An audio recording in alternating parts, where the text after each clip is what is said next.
In this video, we're going to talk about the different ways in which we can find a packet in Wireshark. We're going to mark packets, how to unmark packets, and we're going to take a look at multiple ways of marking and unmarking. Well, obviously, it's going to be the same, but anyways.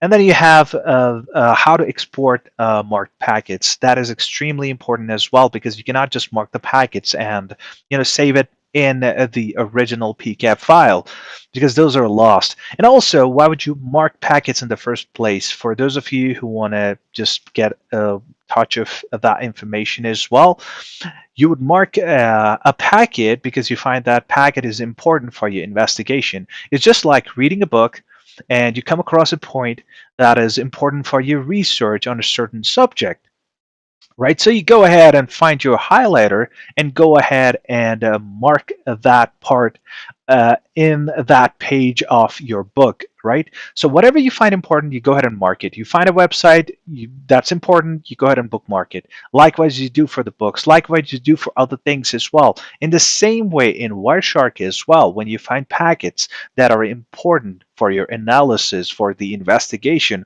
or for tracking packet flows as well, you can go ahead and mark those packets. And it's extremely easy to deal with marked packets as well.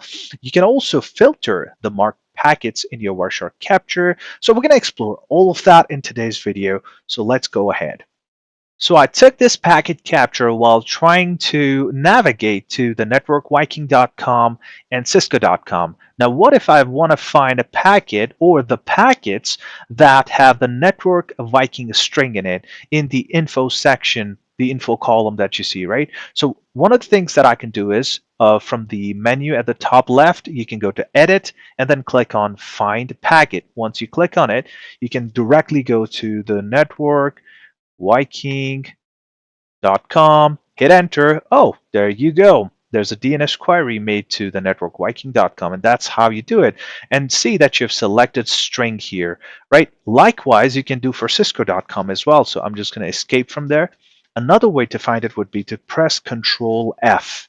Right? When you press Control F, you see the same menu pops up that you go ahead and search for something. You say Cisco.com, for example, hit enter, and you find for Cisco.com 25011 packet number. Now this one's a DNS query response. Another way to go ahead and find a packet would be to click on this option right here in the shortcut menu. When you go ahead and click on it, right, you go ahead and directly search for something like, for example, the networkviking.com, right? I hit enter, and there you go. We got a DNS query. I hit enter again. I find the standard query. Now, this one's also a DNS query, but this is for a quad A record, which is IPv6. I hit enter again, and so on. I get all the packets and stuff, right?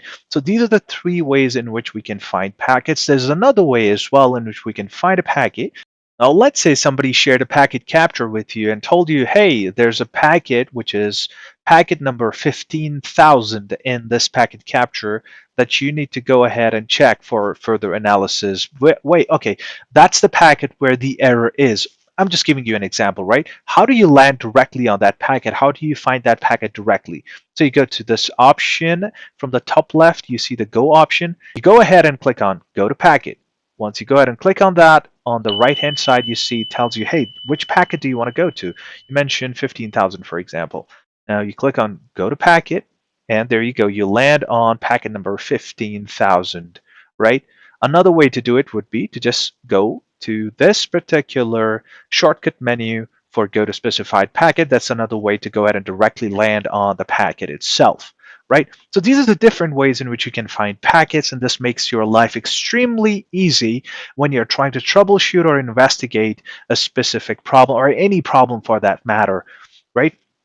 So let's say I find the packets for the network Viking important for my investigation. So let me go ahead and land on the network Viking, for example. So I got the network Viking right here. Now, this is important for my research, for my investigation. So what I need to do is I need to go ahead and mark this packet. So how do I do that? There are different ways of marking packets in Wireshark. If you find the video helpful, kindly consider liking, sharing, commenting, and subscribing to support my work. Thank you so much. One of the ways would be to go to Edit and then click on this option, Mark unmarked selected. Okay, so now I've marked this packet, and you can see in the status bar as well, right here where it shows packets 32647 and then marked 1. It says one packet is marked. And those packets that are marked by default show up with the black background. So if I click on some other packet, you'll find the color for the previous packet, the marked packet, changes to black. Right? So I'm going to mark the next one as well because the next one is also for the networkviking.com. Now this time I'm going to mark this packet with Control plus M on my keyboard. So I've done that. You'll find on the status bar it shows marked 2. That means the second one is marked as well. Great.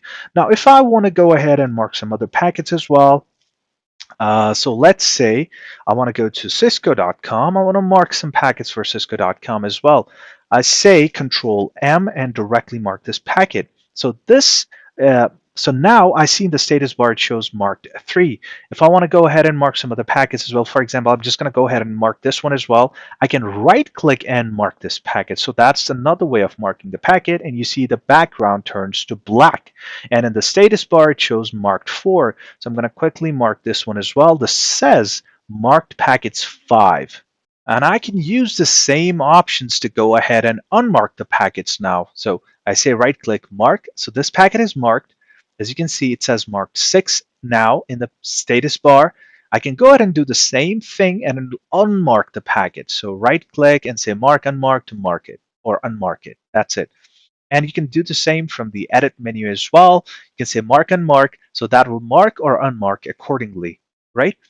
So that's how you mark the packets. Now, what if you just want to go ahead and display the marked packets? How do you do that? So you go ahead and say frame dot and say marked, and then go ahead and say true. Hit enter, and that's it. Now it's only displaying the packets that I've marked, right? So it says displayed 5 in the status bar and then marked 5, right? So this would be the filter that you're going to use to go ahead and filter out only those packets that are marked. Great. Now I've marked these 5 packets, but if I go ahead and save my packet capture, these marked packets will not retain the markings when I go ahead and close this packet capture and then reopen it.